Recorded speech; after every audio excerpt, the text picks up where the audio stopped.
PKB dan NU bisa mungkin lebih bersatu lagi, tidak menggunakan NU itu untuk dijadikan tameng politik lah, dijadikan tameng politik untuk memenangkan sebuah pemilihan presiden.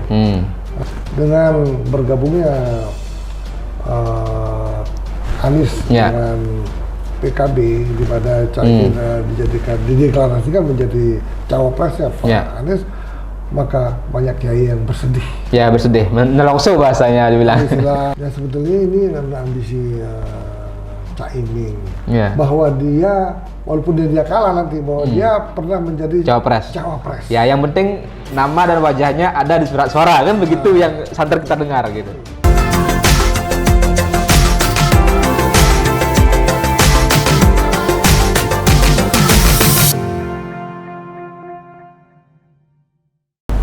Kembali lagi di channel YouTube Mr. Puisi Live di bawah naungan MGP Media yang terus memberikan informasi analisa terkini dan netral tentunya, objektif terkait dengan kondisi pemilu 2024. Sore ini kita kembali lagi bersama Mr. Puisi. Selamat sore Mr. Puisi. Selamat sore. Tidak dipungkiri lagi bahwa pertarungan Pilpres 2024 ini semakin panas. Ya. Justru panasnya di kalangan NU sendiri. Ya, internal PKB juga. Internal PKB dengan tokoh-tokoh NU. Ya. Ada apa sebetulnya? Apakah masalah ini akan bisa berlanjut terus menjadi panas? Ataukah mungkin ini akan ada hikmah yang luar biasa sehingga PKB dan NU bisa mungkin lebih bersatu lagi, tidak menggunakan NU itu untuk dijadikan tameng politik lah, dijadikan tameng politik untuk memenangkan sebuah pemilihan presiden. Nanti kita bahas lebih lanjut Mr. Puisi, tapi sebelum itu saya ingatkan jangan lupa untuk subscribe channel YouTube Mr. Puisi Live di bawah naungan MGP Media. Jangan lupa juga share, like, dan komen konten-konten di channel YouTube kami. Ini yang menarik Mr. Puisi, hubungan antara Menteri Agama Yakut Khalil Qomas yang juga salah satu petinggi PKB, ya petinggi NU juga, ketua GP Ansor, memanas dengan PKB pasca pernyataan selaku Menteri Agama sebenarnya dalam sebuah kesempatan pidato, intinya menyinggung jangan menggunakan politisasi agama, kemudian menyinggung soal pemimpin yang bermulut manis, ya jangan memilih pemimpin bermulut manis, ya kira-kira seperti itulah. Ini dipersepsikan sebagai sindiran kepada kubu Anies Muhaimin atau kubu Amin gitu. Mengacu kepada statement juga memberikan contoh Pilkada DKI Jakarta 2017 lalu ketika terjadi politisasi agama, polarisasi yang begitu kuat. Nah, ini bagaimana menurut Mr. Puisi? Ya, ini memang sangat memungkinkan karena para tokoh NU, KII dari Jawa Timur sangat terkejut ketika deklarasi Anies itu menjadikan Caimin sebagai cawapresnya, sebagai ketua PKB ini menjadi cawapres. Konon katanya dikatakan bahwa dengan bergabungnya Anies dengan PKB, di mana Caimin dideklarasikan menjadi cawapresnya Pak Anies, maka banyak kiai yang bersedih. Ya, bersedih, nelongso bahasanya dibilang. Jawanya nelongso. Ya. Nah, karena ada berita ini, ketika itu juga Pak Muhaimin Iskandar itu bergerilya ke kiai-kiai untuk membuat pendekatan kembali. Gitu. Ya, mungkin sebenarnya kalau saya tahu semacam kultur di PKB itu biasanya kan mereka minta izin dulu kan kepada kiai-kiai, minta restu dulu baru mungkin mengambil keputusan. Tapi ini kan Caimin begitu mendadak, mungkin belum minta restu kiai tapi sudah dideklarasikan, jadi minta izinnya belakangan atau minta restunya belakangan gitu. Sehingga kan para kiai nelongso jadinya. Nelongso, bersedih. Ya.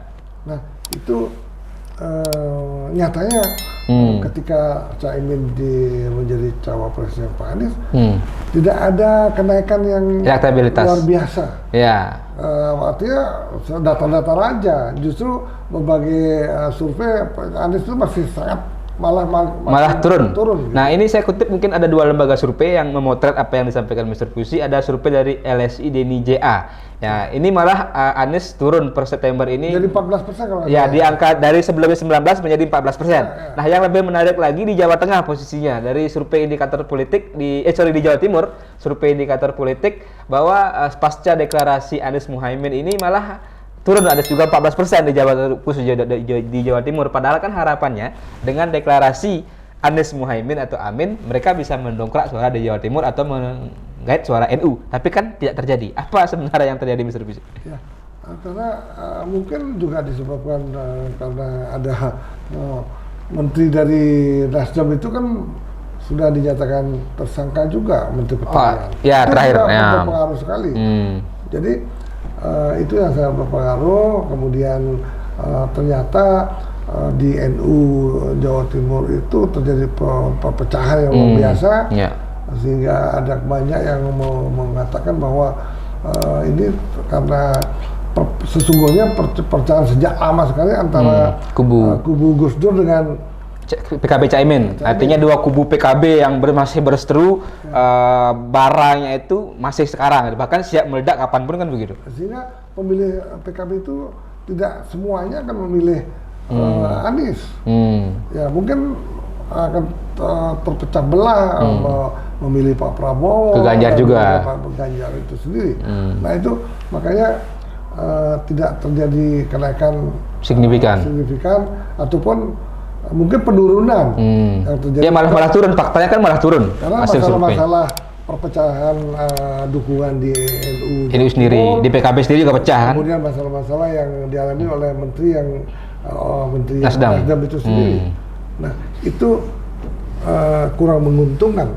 Makanya sekarang yang terjadi adalah gesekan yang cukup keras, bukan antara Pak Prabowo dengan Pak Anies, bukan juga Pak Prabowo Anies dan Pak Ganjar. Justru gesekan yang sangat kuat terjadi antara gesekan Pak Prabowo dengan koalisi PD Perjuangan. Ya, itu kondisi yang terjadi. Tapi kita kembali ke apa sebenarnya pesan yang ingin disampaikan oleh Menteri Agama atau Yakut Khalil Qomas dengan statementnya itu? Apakah itu bisa dimaknai juga semacam protes terbuka kepada PKB, khususnya juga kepada Caimin dengan menerima pinangan Ganjaran? Ini apakah juga semacam ajakan untuk membelot, jangan mendukung Anies Muhaimin gitu? Ya, sebetulnya memang sudah terjadi perpecahan ya, apabila memang Caimin itu menjadi cawapres. Ketika Caimin digadang-gadang menjadi cawapresnya Pak Prabowo, ketika itu juga ada pernyataan dari Yeni Wahid, apabila dia menjadi cawapres, Yeni Wahid tidak akan mendukung Pak Prabowo. Itu loh. Jadi artinya memang NU ini memang sangat dibutuhkan, solid untuk bisa memenangkan Pilpres 2024. Apabila NU ini solid, seperti apa yang di pemilihan Pak Jokowi 2019, NU solid, maka Pak Jokowi saat itu jelas menang gitu ya. Nah, tapi yang menarik dengan tadi fakta bahwa satu ada masalah di internal, di PKB sendiri ada persoalan, di NU juga terbelah. Kemudian juga fakta bahwa survei elektabilitas Anies cenderung turun dari 19 menjadi 14%, di Jawa Timur juga turun hanya 14% pasca deklarasi Anies Muhaimin. Apakah ini artinya PKB salah langkah atau blunder, atau mungkin bahasanya kena jebakan Batman lah menerima pinangan Muhaimin sebagai cawapresnya Anies?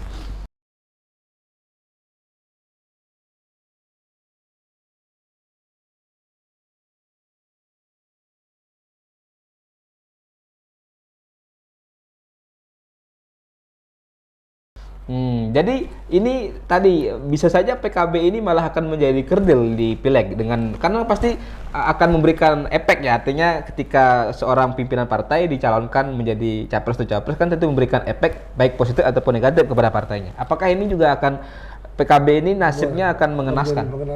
Saya rasa tidak. Suatu saat kan Caimin pasti akan turun dari, nggak mungkin seumur hidup menjadi ketua PKB kan.